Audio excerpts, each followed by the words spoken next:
వశమయ్యున్న ప్రాణాత్మదేహమును పరిశుద్ధపరచుటయే నీకిష్టమాయెను.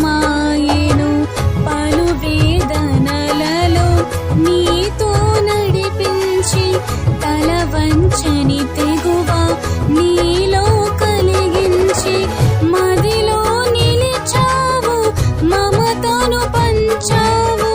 నా జీవితమంతా నిన్ను కొనియాడెదను. ఎంతగా కీర్తించిన నీ రుణమే నీ తీర్చగలనా? ఇదే కదా నీలో పరవశం, మరువలేని తీయని జ్ఞాపకం. నువ్వు